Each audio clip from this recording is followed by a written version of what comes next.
Good morning दोस्तों। कैसे हैं आप लोग? उम्मीद करता हूँ आप लोग बहुत अच्छे होंगे। तो जो भी लोग को मैया सम्मान योजना का फॉर्म भराना है, जो माता एवं बहनें हैं जो 18+ हैं और बिलो 50 है, यानी 50 से कम और 18 से अधिक हैं, वो फॉर्म को भर सकते हैं। तो अब 18 से नहीं 21 से फॉर्म फिलअप होगा। बाकी आप आगे वीडियो देखिए। तो जिन जिन महिलाओं को मैया सम्मान योजना का नया फॉर्म भरने का इंतजार था, वो घड़ी अब आ चुकी है। जी हाँ, इसका फॉर्म भराना शुरू हो रहा है। लेकिन उससे पहले एक बहुत ही जरूरी जानकारी बता दे। अगर आप फॉर्म को सही प्रकार से सबसे पहले भरते हो तो सही है। अगर सही प्रकार से नहीं भरते हो, अगर उसमें कुछ भी गलती हो जाता है, तो आपका फॉर्म रिजेक्ट हो जाएगा और मैया सम्मान योजना का लाभ आपको नहीं मिलेगा और आपको अभी फिलहाल पता भी नहीं चलेगा। और जब तक पता चलेगा तब तक ये कैंप जो लग रहा है ये बंद हो जाएगा। इस वजह से आपको सही प्रकार से, सटीक प्रकार से फॉर्म भरना बहुत ही जरूरी है। और इस वीडियो में मैं आप लोगों को बताऊंगा कि किस प्रकार से मैया सम्मान योजना की जो फॉर्म आया है उसको आपको भरना है। A to Z जानकारी देंगे, क्या क्या डॉक्यूमेंट्स देना है, क्या क्या डॉक्यूमेंट्स नहीं देना है, सब कुछ बताएंगे इस वीडियो में। वीडियो को अंत तक जरूर देखिएगा और चैनल पर अगर पहली बार आ रहे हैं तो सब्सक्राइब जरूर कर लीजिए। आगे पल पल की अपडेट पाने के लिए कि आप लोगों का फॉर्म कैसे अप्रूव हो रहा है, कहां पर पहुंचा है, कब से इसकी राशि मिलनी आप लोगों को शुरू हो जाएगी, आगे सारी अपडेट्स जैसे इसके सरकार देगी आप लोगों को हमारे चैनल के माध्यम से जानकारी मिलता रहेगा। चलिए देखते हैं मैया सम्मान योजना का जो फॉर्म है उसको कैसे भरे। उससे पहले चलो फॉर्म को सबसे पहले देखो। ये आप लोगों का मैया सम्मान देख सकते हैं, झारखंड मुख्यमंत्री मैया सम्मान योजना हेतु आवेदन प्रपत्र निशुल्क है। इस फॉर्म के लिए आपको 1 रुपया भी नहीं देना पड़ेगा। फॉर्म कहां से मिलेगा तो मैं बता दूं, ये फॉर्म आप लोग कैफे से ही प्राप्त कर सकते हो, खुद भी डाउनलोड कर सकते हो, और नहीं तो आप लोग इसका जो फॉर्म है मैं हमारे जो व्हाट्सएप चैनल है ना वहां पे मैं सेंड कर दूंगा, व्हाट्सएप चैनल में, वहां पे आप लोग इसको डाउनलोड कर लेना। ठीक है, चलिए देखते हैं। तो झारखंड मुख्यमंत्री मैया सम्मान योजना हेतु आवेदन पत्र। सबसे पहले आवेदिका का नाम। आवेदिका का नाम आपका जैसा नाम है, ध्यान से मेरी एक एक बात को सुनिएगा। आपका जो भी नाम है आधार कार्ड में उस अनुसार आप यहां पर अपना नाम भर दीजिएगा। मान लीजिए आपका नाम है सीमा कुमारी, तो आप यहां क्या लोग लिख दोगे सीमा कुमारी। अगर सीमा देवी है तो सीमा देवी लिखोगे, चलो देवी लिख देता हूं। या फिर आपका अगर कोई टाइटल है तो लिख देना, जो भी है भाई, गोराई महतो या फिर जो भी है। उसके बाद आपके पिता या पति का नाम, अगर आपका शादी हो चुका है तो पति का नाम लिखिएगा, शादी नहीं हुआ है ठीक है तो आप पिता का नाम लिखिएगा, तो अपने पिता का नाम लिखिएगा, आपके पिता का नाम। ठीक है, कुछ भी अपने अपने यहाँ पिता का नाम लिखना, अपने पिता का नाम। अब ये मत लिख देना कि अपने पिता का नाम, यही मत लिख देना, आपके पिता का नाम जो भी आधार कार्ड में वो लिखना। अपने पिता का क्या लिखिएगा, नाम लिखिएगा। ठीक है, पता ग्राम मोहल्ला से यहाँ आपका जो भी ग्राम है, आप आधार कार्ड में देखोगे ग्राम जो भी है वो लिख देना। मान लीजिए आपका ग्राम का नाम है मोहाल, तो लिखिएगा मो हयाकार लो महाल। थाना आपका जो भी पड़ता है, आपका आधार कार्ड में थाना लिखा होगा, अपने थाना का नाम यहां लिख दीजिए। किसका नाम, थाना का नाम। ठीक है, मैं बस एग्जांपल दे रहा हूं, आप अपने हिसाब से लिख दीजिएगा। जो भी यहां आपके गांव का नाम लिखिएगा, जो भी गांव का नाम है, ये जरूरी नहीं यही लिखो, जो भी आपका गांव का नाम है वहां लिखिएगा। यहाँ क्या लिखिएगा, गांव का नाम। और जैसा आपके आधार कार्ड में है वैसा ही बिल्कुल। पंचायत या वार्ड, आपका जो भी पंचायत पड़ता है, ठीक है, वो पंचायत, पंचायत कहां से पता चलेगा आपको, आपको तो जिस पंचायत में रहते हो पता ही है कौन सा पंचायत आपका, आपका आधार कार्ड में भी होगा। ठीक है, तो आप यहाँ पंचायत का नाम लिख दीजिएगा। ठीक है, आप पंचायत का नाम यहाँ लिख दीजिएगा।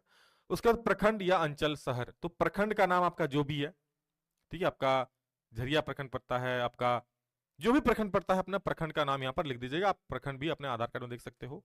ठीक है, जिला, आपका जो भी जिला है, मान लो धनबाद है तो धनबाद लिखना, बोकारो है तो बोकारो लिखना, जो भी आपके जिला का नाम, मैं यहाँ पे धनबाद लिखता हूँ एज एग्जांपल, आप जो भी धनबाद है, बोकारो है, जो भी लिख सकते हो। मतदान पहचान पत्र संख्या, आपका voter ID number, voter card निकालोगे उसमें आपका पहचान पत्र संख्या लिखा होगा, वहां पर आप लिख देना वोटर आईडी नंबर। क्या, वोटर आईडी नंबर। ये कहां से मिलेगा सर, तो ये आपको मिल जाएगा आपका वोटर कार्ड में, देखना FLV करके जो भी है वो लिख देना। आधार संख्या, आपका आधार नंबर जो भी है, आपका आधार नंबर लिख देना, जो भी है, मान लो 620311056852, मैंने एग्जाम्पल लिख दिया। खाता संख्या, खाता संख्या में आपको लिखना आपके बैंक अकाउंट का नंबर। आपका जो भी बैंक अकाउंट नंबर है यहां पर आप सीरियली स्टार्ट यहां से करना और उसको लिख देना। बैंक खाता आप वही देना, मैं फिर से बता रहा हूं, जो डीबीटी लिंक है, यानी जो आधार लिंक है। बिना आधार लिंक किए बैंक खाता दोगे तो आपके खाते में फिर राशि नहीं आएगी। आगे देखिए यहां साफ साफ लिखा है खाता आधार लिंक्ड है अथवा नहीं। तो आपका खाता आधार लिंक्ड, अब पहले चूंकि आपका बिना आधार लिंक कभी आ रहा था लेकिन अभी आपको नहीं। हालांकि नया फॉर्म हो सकता आए तब ये वाला ऑप्शन शायद हटा दे, अगर नया फॉर्म सरकार जारी करे तो ये फॉर्म ये ऑप्शन शायद ना दे। ठीक है, तो आपको जो भी है अगर ये वाला ऑप्शन रहे तो आपका आधार लिंक में हाँ में ही क्लिक करना, और आधार लिंक नहीं है तो करवा भी लेना, आधार लिंक वाला ही खाता देना। और अगर ये वाला ऑप्शन नहीं रहेगा तो कोई दिक्कत ही नहीं है। चलिए आगे मैं बताता हूं। आगे यदि दिसंबर 2024 के बाद आर्थिक सहायता प्राप्त करने तो आधार लिंक खाता अनिवार्य है, तो आधार लिंक होना चाहिए जो आपका, वो चलिए वो तो लिखा हुआ था। बैंक का नाम शाखा सहित आपके जो भी बैंक का नाम है, मान लीजिए आपका बैंक का नाम है बैंक ऑफ इंडिया या फिर स्टेट बैंक, भारतीय स्टेट बैंक, जो भी मान लीजिए बैंक ऑफ इंडिया है तो बैंक ऑफ इंडिया लिख सकते हो। इस प्रकार से आप हिंदी में लिखो, क्योंकि हिंदी में ही लिख रहे हो, bank of India, bank of India. और शाखा का, बैंक का नाम शाखा सहित, कौन सा शाखा है, जो भी शाखा है, यानी जगह, मान लीजिए आपका जो भी उस जहां पे बैंक है उस जगह का नाम क्या है। जैसे मान लीजिए बैंक ऑफ इंडिया बलियापुर है तो बलियापुर लिख देना, बैंक ऑफ इंडिया सिंदरी है तो सिंदरी लिख देना, बैंक ऑफ इंडिया झरिया है तो झरिया लिख देना, बैंक ऑफ इंडिया गोविंदपुर है तो गोविंदपुर लिख देना। जो भी नाम है अपना इस इलाके से देखना। आईएफएससी कोड, आपके खाता में आपका आईएफएससी कोड होता है, वो आईएफएससी कोड देखना, बैंक खाता में दिखेगा वो आईएफएससी कोड, उसको यहाँ पर छाप देना जैसा लिखा हुआ है। राशन कार्ड संख्या, आपका राशन कार्ड नंबर लिखिएगा, आपका जो भी राशन कार्ड में है यहाँ पर आपका राशन कार्ड नंबर लिख दीजिएगा। ठीक है ना, राशन कार्ड संख्या लिख दीजिएगा। पैन कार्ड संख्या वैकल्पिक, ये ऑप्शनल था, यानी ये जरूरी नहीं था पिछले बार। इस बार आपका आज पैन कार्ड अगर नहीं बना है तो बना लोगे, ये हालांकि पिछले बार ऑप्शनल था, इस बार अभी देखो, लेकिन अगर है तो आपका पैन कार्ड संख्या जो भी है यहाँ पर लिख दीजिएगा, नहीं है तो कोई दिक्कत नहीं है। कोटि सामान्य हो, आप अनुसूचित जाति हो, अनुसूचित जनजाति हो, अन्य पिछड़ा वर्ग हो, जो भी हो, आप यहाँ पर अपना कोटि यानी आपका जो होता है ना कैटेगरी जिसको बोलते हैं, कैटेगरी यानी आप ओबीसी हो कि एससी एसटी हो, जो भी हो। अगर अनुसूचित जाति हो तो अनुसूचित जाति, ओबीसी में BC1 BC2 आता है तो अनुसूचित जाति, अनुसूचित जनजाति, अन्य पिछड़ा वर्ग, SC ST जो भी हो वो आप लिख देना। आयु, आपका उम्र जो भी हो वो आप यहाँ पर उम्र लिख देना। आपका यहाँ जन्मतिथि जो भी आधार कार्ड में है आप यहाँ पर जन्मतिथि लिख देना। जन्मतिथि कैसे लिखेंगे तो देखो कैसे लिखोगे। आप यहाँ पर सबसे पहले अपना जन्मतिथि मान लो 12 लिखे, 12 है, 12 दिसंबर है या 12 मान लो मार्च है तो 12 मार्च में क्या होता है, 12 मार्च 3 महीना हो गया, और 2000 है तो मैंने 2000 लिख दिया, 2001 लिख दिया। चलो जो भी है तिथि वो लिख देना। आवेदिका का पहचान चित्र, आपके हाथ में पहचान चिन्ह जो भी है, मान लो आपका कहीं हाथ में तिल है, पैर में तिल है, गाल में तिल है, तो मैंने लिख दिया हाथ में एक तिल, या जो भी हाथ में है, कौन हाथ में, दायां हाथ में है तो दायां हाथ में लिखना, दाएं हाथ में एक तिल का निशान लिख देना, तिल का निशान है। उसके बाद आवेदिका का मोबाइल नंबर, आपका जो भी मोबाइल नंबर है चालू वाला मोबाइल नंबर यहाँ देना तो सही होगा। आवेदिका विवाहित है, अगर आपका शादी हो गया तो हाँ, नहीं हुआ है तो नहीं में क्लिक कर देना। आवेदिका का स्थिति विधवा हो, तलाकशुदा हो, परित्यक्ता हो, अगर इनमें से कुछ भी नहीं है तो उसको छोड़ देना।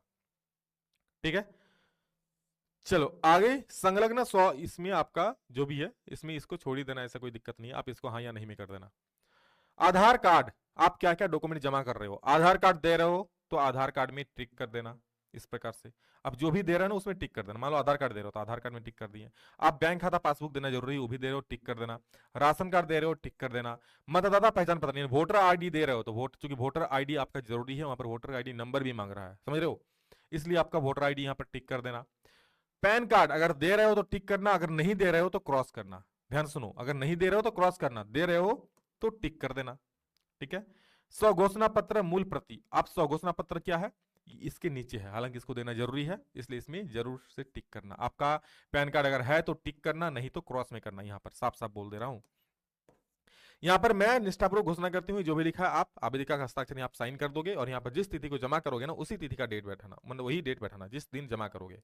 क्लियर है, नेक्स्ट पेज में आ जाएंगे और ये आपका स्वघोषणा पत्र है, यानी ये आपका घोषणा, बस इसको भी खुद से भर देना। मैं आपका यहाँ पर अपना नाम भर दोगे। ठीक है, यहाँ पर आपके पिता या पति का नाम जो भी है, शादी हुआ है तो पति का, नहीं शादी हुआ है तो पिता का। उम्र, आपका उम्र जो भी है, पता यानी आपका गांव का नाम भरना, यहाँ आपका जो भी पोस्ट है पोस्ट भर देना, थाना भर देना, थाना का नाम, यहाँ पर पंचायत का नाम भरना, यहाँ पर प्रखंड का नाम भरना, यहाँ पर जिला का नाम भरना, और यहाँ पर अपना मोबाइल नंबर जो इससे पहले हम दिए थे अभी, वो मोबाइल नंबर भर देना। ये एक शपथ पत्र, यानी आप सब कुछ सही सही दे रहे हो, ठीक है। इसके अलावा आप नीचे देखो, यहाँ पर आपका सिग्नेचर भी मांगेगा, आप साइन कर देना फॉर्म में। उसके बाद एक अंतिम पेज आएगा, सत्यापन प्रतिवेदन। सत्यापन प्रतिवेदन में देखिए, यहां पर भी आपका फिर से ये सब लोग खुद खुद अपने से भर देना। आपका फिर से आवेदिका यानी आपका अपना नाम आएगा, यहाँ पर पिता या पति का नाम दे देना, पता, ग्राम, ये सब तो मैं बता ही चुका हूं, जैसा जैसा है सब भर देना, ठीक है। अब देखो यहाँ पर ध्यान से, यहाँ क्या है, आवेदिका द्वारा दिए गए दस्तावेज, यहाँ देखिए सुन ध्यान से कि आवेदिका झारखंड मुख्यमंत्री मैया सम्मान योजना के तहत लाभ पाने के सर्वथा योग्य है। आधार कार्ड, मतदाता पहचान पत्र के अनुसार इनकी उम्र जो भी है, आपका उम्र जो लिखे हो वो उम्र यहाँ लिख देना। उसके बाद आवेदिका द्वारा दिए गए दस्तावेज की जांच की गई और जांच में इनका दस्तावेज सही पाया गया। आवेदिका द्वारा पात्रता संबंधी घोषणा पत्र समर्पित किया गया अर्थात संकल्प अनुसार मैं इनके पेंशन की स्वीकृति अनुशंसा करता हूं या करती हूं। यानी ये जांच पर अधिकारी इसमें करेंगे, इसमें आप लोगों को कुछ भी नहीं करना है। यहाँ पर वो हस्ताक्षर करेंगे, चाहे जो भी लिखना है वो लिखेंगे, यहाँ पर आपको कुछ नहीं करना है, यहाँ तक आपको भर देना है, ठीक है, उम्र तक भर देना है।